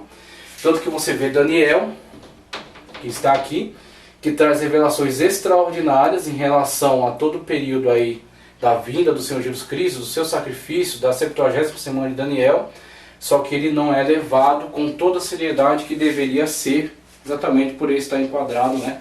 Ter sido ele enquadrado dentro desse grupo de livros aos quais não é dada tanta autoridade. Então, Targums é uma explicação, é uma adaptação para o texto, para a linguagem aramaica.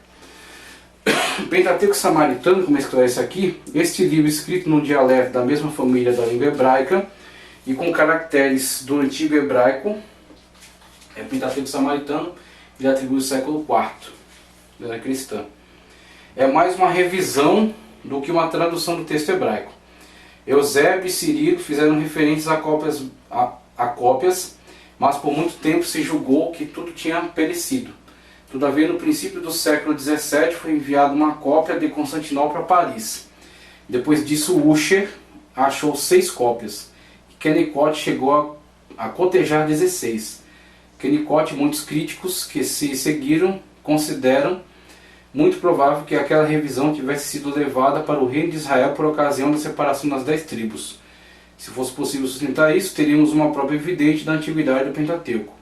Afirmou-se que a animosidade para com Judá obstaria a que os profetas e os hagiógrafos entrassem no reino de Israel. Tanto que veja, Pentateuco Samaritano, o único interesse deles é em relação à Torá. Então, em relação à Torá, eles fazem um aproveitamento aqui dessas traduções e constroem a sua recensão. Tá certo que ele chama aqui, na verdade, de apenas uma revisão, utilizando-se, entrando em contato com aquele hebraico antigo que foi empregado lá por Esdras.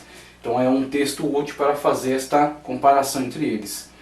Septuaginta, de 250 a.C., temos aqui a versão chamada dos 70, ou Septuaginta, foi feita no Egito por judeus de Alexandria.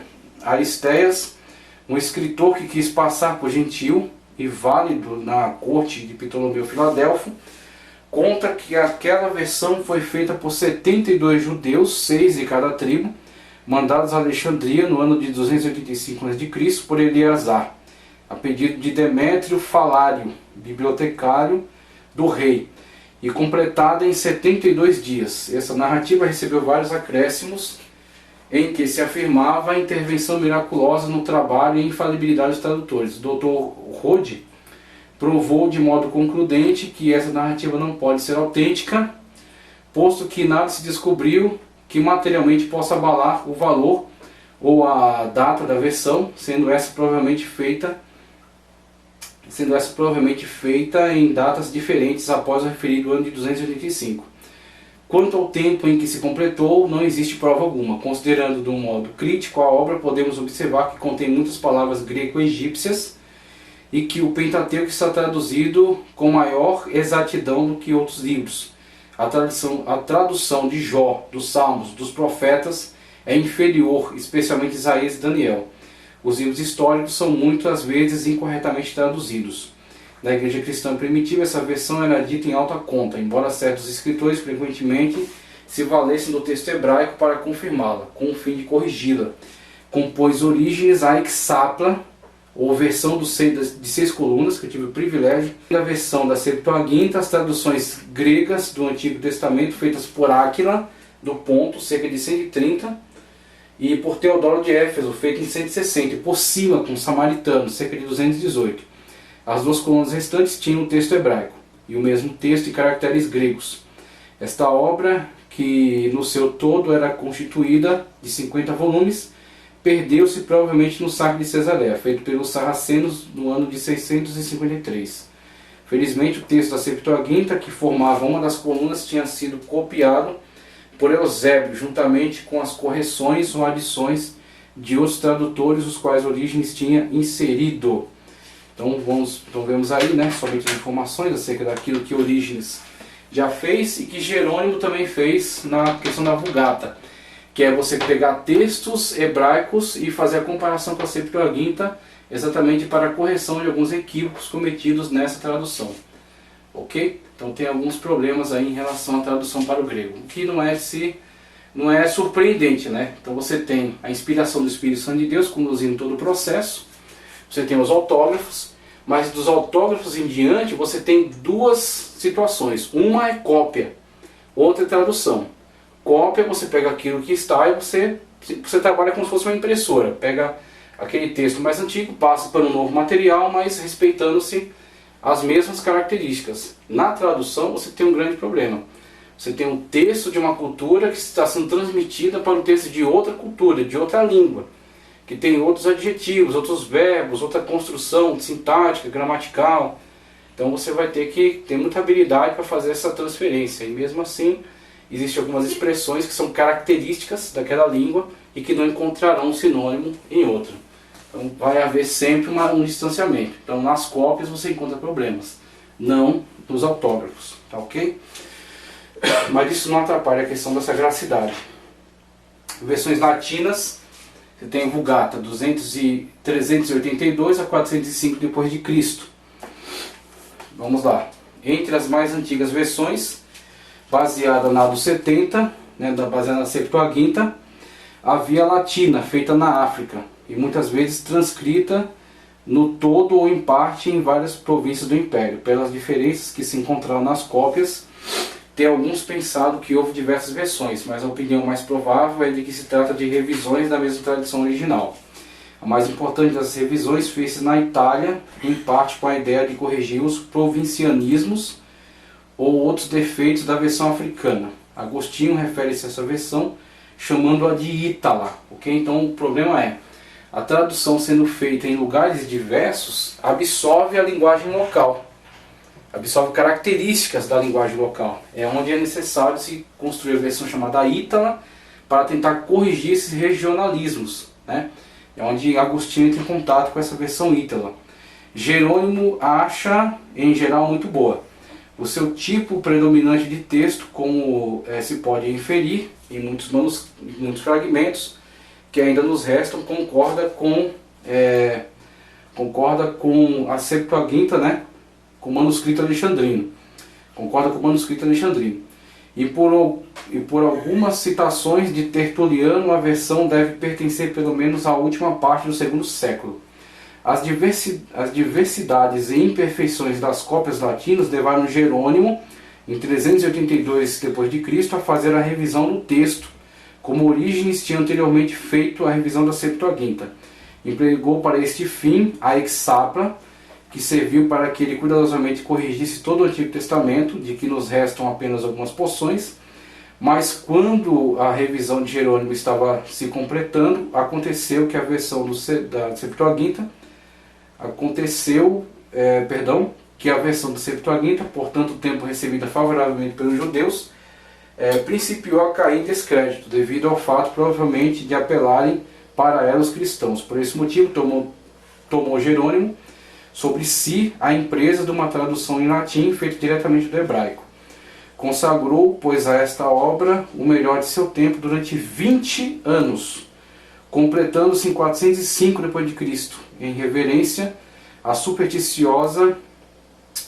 uma reverência supersticiosa à versão da Septuaginta fez com que muitos fizessem oposição à obra de Jerônimo, mas a tradução foi ganhando terreno no tempo de Gregório o Grande, 604 d.C., já tinha ela pelo menos igual autoridade e foi dignificada com o nome de Vulgata, Versio Vulgata, versão corrente.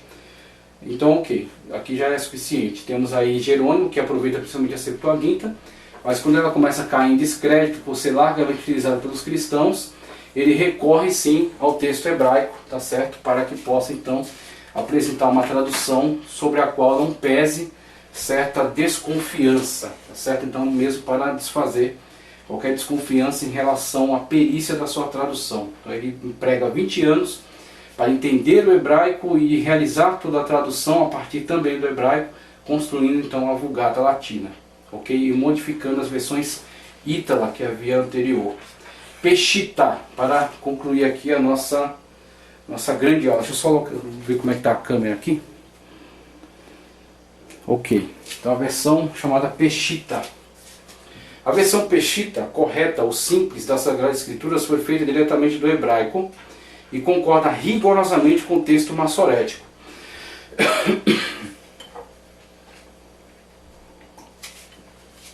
Segue então o texto massorético.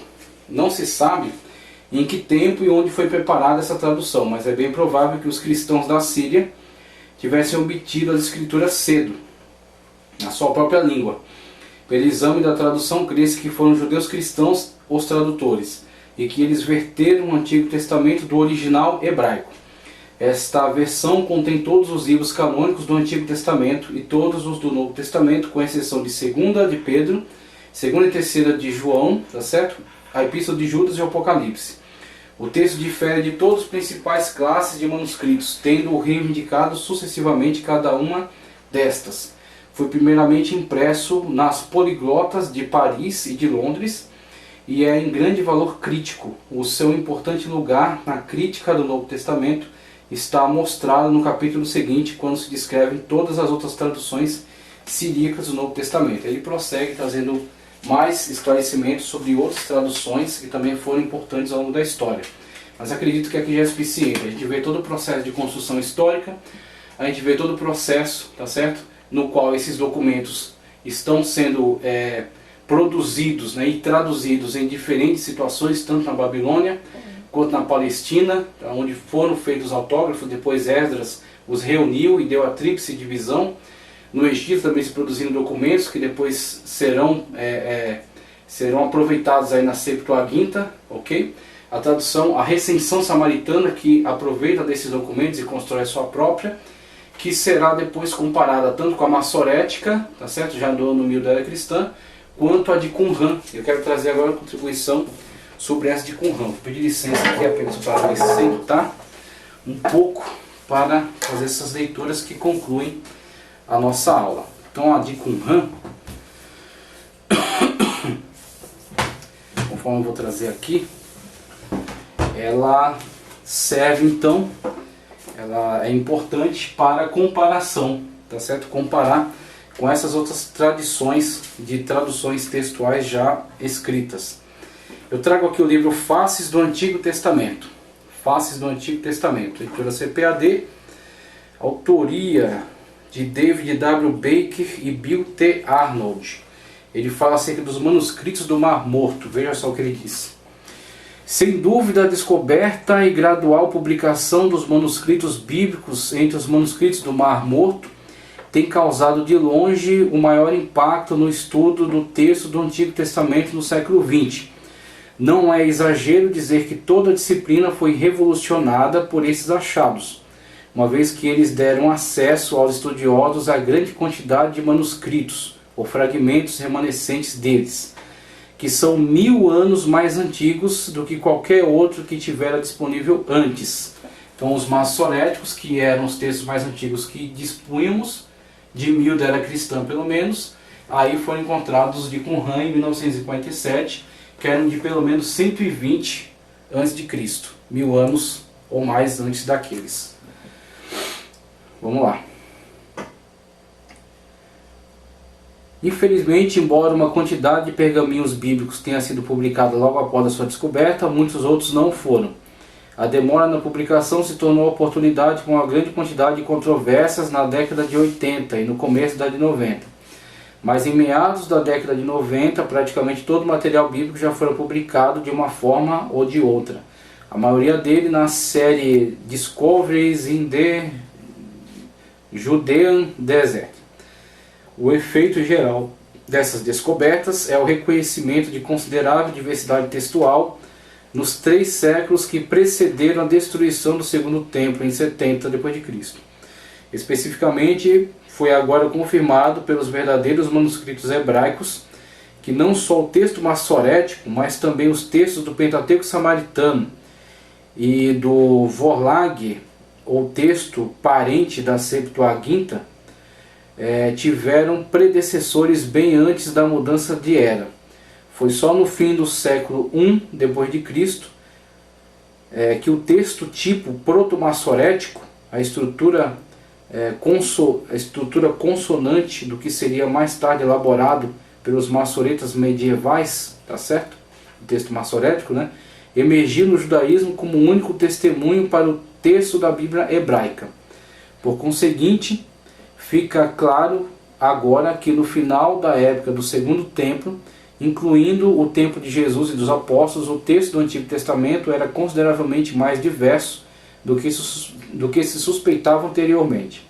Alguns poucos exemplos servem para ilustrar essa diversidade. Sabia-se havia muito tempo que o Pentateuco samaritano diferia do texto massorético de várias maneiras relevantes.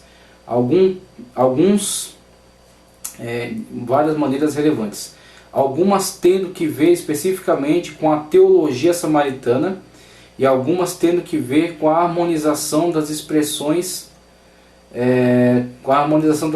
Muito bem.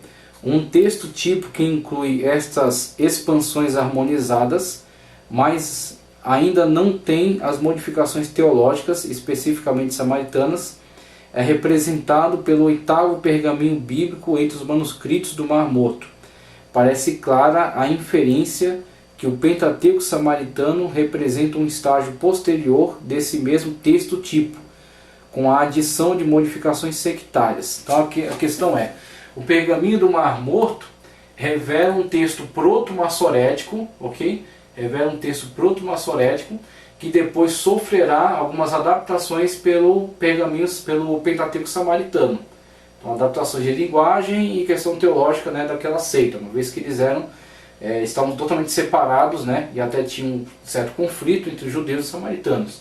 Então haverão adaptações para a leitura em relação àquela seita, né, em relação àquele grupo religioso distinto, ok?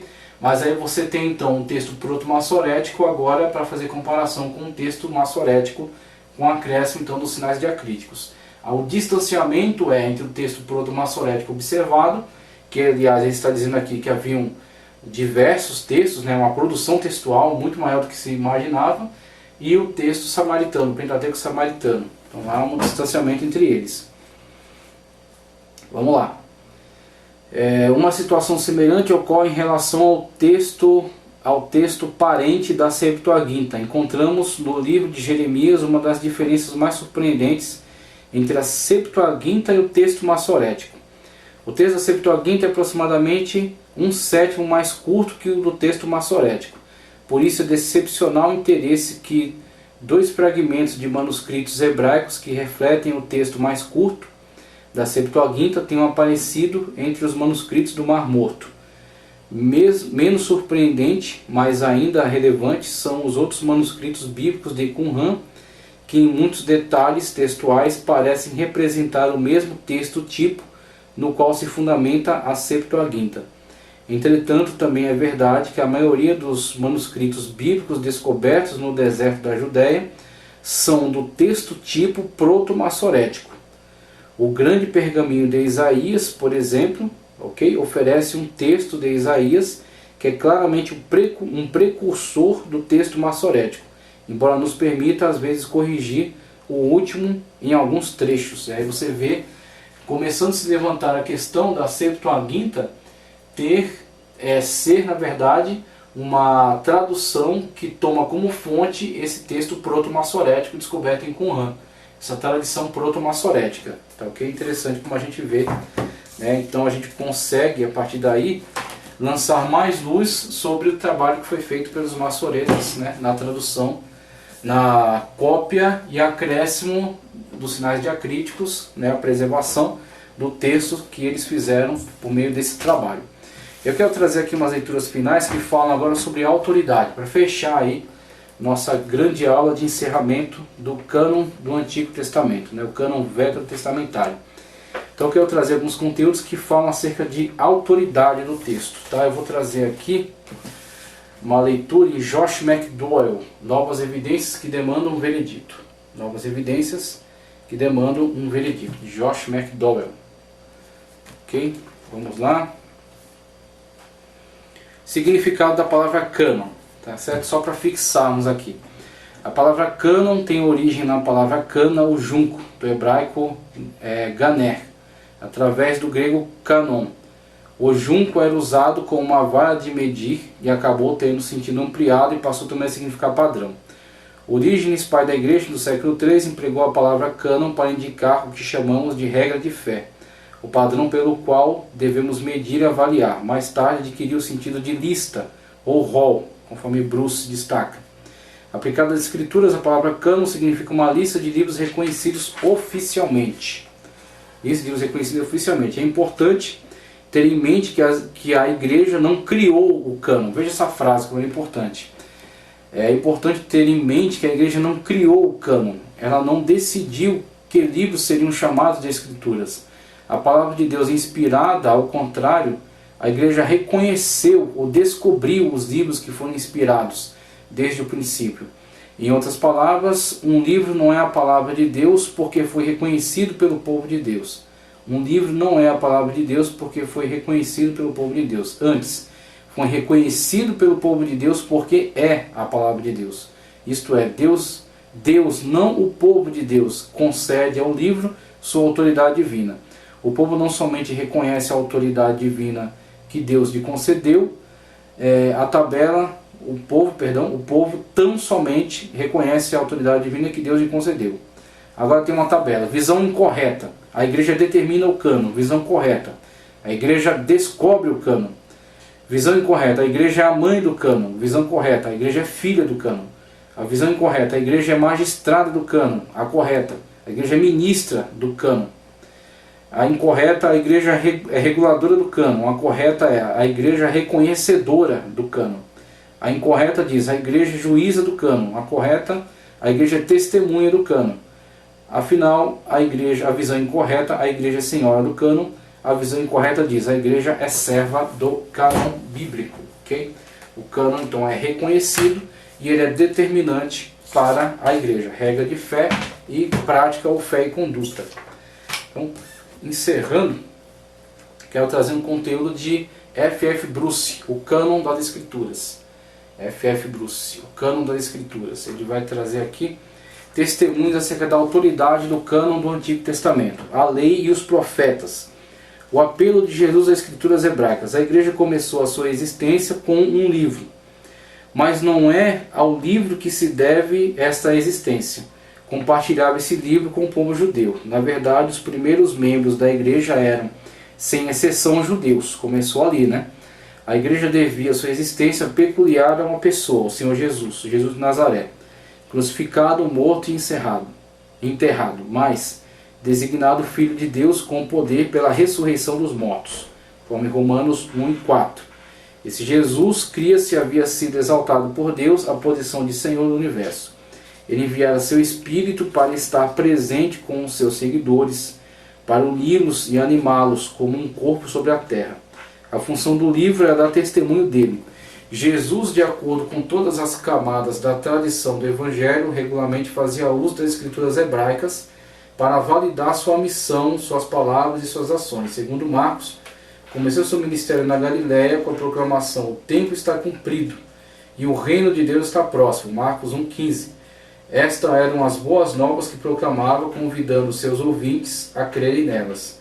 Os que dentre os ouvintes tinham algum reconhecimento do livro de Daniel não poderiam ter deixado de perceber em suas palavras a referência à profecia contida naquele livro sobre um dia vindouro em que Deus do céu suscitará um reino que não será jamais destruído. Daniel 2,44. Olha a importância que o Senhor Jesus dá ao texto de Daniel, que está colocado na terceira divisão, Ketuvim, e que, de acordo com algumas mentes incorretas, algumas visões incorretas a respeito dela, atribui menos autoridade, mas que, na visão do Senhor Jesus Cristo, gozava de autoridade igual. autoridade semelhante. Toda a Escritura tinha esse peso de autoridade. Veja só. Ele cita Daniel 2:4, 7:14, 18 e também 27. O reino deveria ser concedido aos santos do Altíssimo. Em suas visões, Daniel anteviu que chegaria o tempo em que os santos receberão o reino. Daniel 7:22. A implicação do anúncio de Jesus é que esse tempo havia chegado. Assim, de acordo com outro evangelista, ele encorajou seus discípulos com a certeza: vosso Pai se agradou em dar-vos o reino. Lucas 12:32. O que estava de fato envolvido nesse reino foi descrito em seu ensino, especialmente em suas parábolas e em seu ministério geral. Lucas registra como, na sinagoga, na cidade onde vivia, Nazaré, Jesus expõe o programa de seu ministério ao ler Isaías 61:1 e seguintes, a declaração do servo anônimo de que, ao colocar sobre ele o seu espírito, Deus havia ungido para evangelizar os pobres, enviou-lhe para proclamar a libertação dos cativos, restauração de vista aos cegos, para pôr em liberdade os oprimidos e apregoar o ano aceitável do Senhor, conforme Lucas 4:18-19. A sua leitura dessas palavras foi seguida pelo anúncio: hoje se cumpriu a escritura que acabais de ouvir. Lucas 4:21.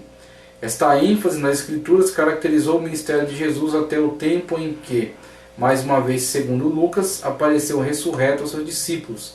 Ele lhes assegurou que seu sofrimento e ressurreição, bem como a proclamação do Evangelho a todas as nações, que logo viria a acontecer, era um assunto central daquilo que estava escrito. Lucas 24:46-47. O uso que a igreja fez dessas escrituras se baseou no uso que Jesus fez delas.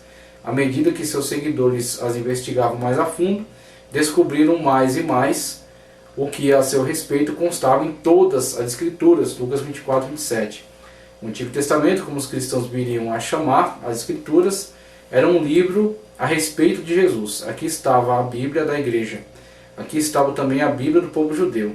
No entanto, as duas comunidades leram as mesmas escrituras de modos tão diferentes que, em termos práticos, bem poderiam estar usando Bíblias diferentes, em vez de compartilharem a mesma. Ok? Então, deixo aqui testemunho, do valor que o Senhor Jesus deu a este texto maravilhoso, texto extraordinário. O cânon do Antigo Testamento. Nosso Senhor e seus apóstolos poderiam diferir dos líderes religiosos de Israel quanto ao significado das Escrituras. Todavia, não há qualquer sugestão de que divergissem sobre os seus limites. As Escrituras, sobre cujo significado diferiam, não eram uma coleção amorfa. Quando eles falavam das Escrituras, sabiam que escritos tinham em mente e podiam distingui-los de outros que não estavam incluídos nas Escrituras. Quando falamos das Escrituras, queremos dizer os escritos sagrados, em contraste com outros escritos. Para nós, escritos ou escrituras são palavras diferentes com significados distintos. Mas em hebraico e grego, uma mesma palavra faz serviço duplo, descrevendo tanto escrito como escritura. Nessas línguas, as escrituras são simplesmente os escritos, o que significa dizer os escritos por excelência. Conforme veremos a seguir, às vezes isso envolve certa medida de ambiguidade. Será que neste ou naquele contexto a palavra significa escritura, em particular, ou escrito em geral? Mas quanto às escrituras, ou os escritos, são mencionados geralmente, não há ambiguidade. Semelhantemente em português, o livro pode ser usado com um sentido especial, indicando talvez pelo tom de voz ou pelo uso de uma letra maiúscula, para denotar a Bíblia, o livro em letra maiúscula, em contraste com todos os outros livros. Então, o livro dos livros, Os livros da Bíblia hebraica são tradicionalmente 24 em número, dispostos em 3 divisões. A primeira divisão é a Taná, lei, instrução, lei ou instrução, ou direção, que compreende os 5 livros de Moisés: Gênesis, Levítico, Número e Deuteronômio. A segunda divisão consiste dos Neviim, profetas. É subdividida em 4 profetas anteriores: Josué, Juízes, Samuel e Reis, e os 4 profetas posteriores: Isaías, Jeremias, Ezequiel e os 12, conforme coloquei ali. A terceira divisão é denominada Ketuvim, escritos, e compreende 11 livros. Primeiro vem Salmo, Provérbios e Jó, segue-se um grupo de 5 livros, que chamam-se Megiló, ou rolos, que são o Cântico dos Cânticos, Ruth, Lamentações, Eclesiastes e Esté. E por fim vem Daniel, Esdras, Neemias, que é um livro só, e Crônicas também é um livro só. Essa é a disposição seguida regularmente nas edições impressas da Bíblia hebraica. Uma das afirmações mais claras e antigas sobre essas três divisões e seus respectivos conteúdos aparece numa baraita, ou tradução do período entre 70 e 200 d.C., citada no Talmud babilônico e no tratado Baba Batra. Essa tradição designa autores inspirados ou autorizados para cada um dos 24 livros e discute sua ordem. A ordem dos livros na primeira divisão é fixa, por terem sido colocados num referencial histórico em que cada um tem sua posição cronológica. O mesmo é verdade para 4 profetas anteriores. A ordem dos livros dos profetas posteriores e nos escritos, todavia, não está fixada tão firmemente. Isso é inevitável quanto ao número grande de rolos era guardado num único recipiente. Então, somente até aqui, já vimos aí, né, esse autor colocando a questão da autoridade, colocando a questão da organização e também a questão dos rolos. Inclusive, quando se lê os salmos, né, a lei, os salmos, os profetas. A lei é encabeçada aí pelo livro de Gênesis, mas tida aí como a lei de Moisés, sendo o principal dela, né, essa questão da lei. Os salmos e os profetas, colocado aí, por exemplo, o profeta, tido Josué como profeta anterior, né, e salmos como encabeçando aí este conjunto de livros que estão contidos todo dentro desse grande grupo, esse estojo, né, chamado Ketuvim. Então, então o livro que encabeça essa coleção. Então, leia os salmos dos profetas, já fala acerca de toda a Bíblia, na verdade. E aí fechamos com a leitura que havia prometido, de História dos Hebreus. História dos Hebreus de Flávio Joséfo. Olha só o testemunho que Flávio Joséfo dá acerca dos livros que constituem, que compõem os livros sagrados, conforme conhecido por ele. Na texto aqui, Contra Apion. Veja só. Temos somente 22 que compreendem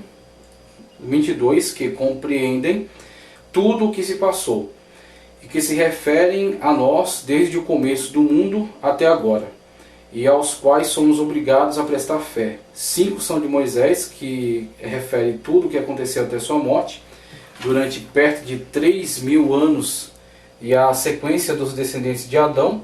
Os profetas que sucederam esse admirável legislador escreveram em 13 outros livros tudo o que se passou depois de sua morte até o período do reinado de Artaxerxes, filho de Xerxes, rei dos persas. E aos 4 outros livros contém hinos e cânticos feitos em louvor de Deus, e preceitos para os costumes. Escreveu-se também tudo o que passou desde Artaxerxes até os nossos dias. Mas como não se teve, como antes, uma sequência de profetas, não lhes dá o mesmo crédito aos apócrifos. Os apócrifos posteriores ao ano de 400 aqui, antes de Cristo. Ele esclarece aqui, ó, que aos outros de, olha só, nossos dias, uma sequência de profetas não lhes dá o mesmo crédito que aos outros livros. Diferença de cânon e apócrifo aqui, né? Cânon e não canônico. De que acabo de falar, e pelos quais temos tal respeito que ninguém jamais foi tão atrevido para tentar tirar ou acrescentar. Isso é devidamente comprovado quando se analisa o conteúdo de Qumran e se compara com o texto massorético. Ou mesmo modificar-lhes a mínima coisa. Nós o consideramos como divinos, chamamos-los assim, fazemos profissão de observá-los inviolavelmente e morrer com alegria, se for necessário, para prová-lo. Foi isso que fez morrer um tão grande número de escravos de nossa nação em espetáculos dados ao povo. Tantos tormentos e tantas mortes diferentes, sem que jamais se pudesse arrancar de sua boca uma única palavra quanto ao respeito devido às nossas leis e às nossas tradições de nossos antepassados. Qual dos gregos jamais fez algo semelhante? Eles que não sofreriam a mínima coisa para sustentar todos os seus livros, porque sabem que são apenas palavras nascidas do capricho do que as escreveram. Como poderiam julgar de outro modo de seus antigos autores, quando eles veem que os novos escreveram ousadamente sobre coisas que não viram, ou apenas souberam daqueles que as viram? Então veja aqui Flávio Joséfo dando testemunho de seu tempo acerca do cânon bíblico e acerca da autoridade e acerca da devoção prestada, a relevância, né, a importância, a sagracidade desse cânon. Tanto que muitos de fato foram até a morte, mas não nem negaram, nem falaram nada contra, né, nem atentaram contra a sagracidade, a veracidade, né, deste cânon, desse presente divino para todos nós. Então temos aí o encerramento. Agradeço a paciência de ter permanecido até aqui. Ia trazer até um outro conteúdo, mas não será necessário. Enciclopédia de Bíblia, Teologia e Filosofia de Champlin, tá certo? Do volume número 1, mas acredito que já é suficiente, tá certo? Então, se você gostou da aula, curte, compartilha, inscreva-se no canal, compartilhe nosso canal e que o Senhor Jesus Cristo possa continuar abençoando poderosamente a sua vida. Fechamento do cânon veterotestamentário. Muito obrigado.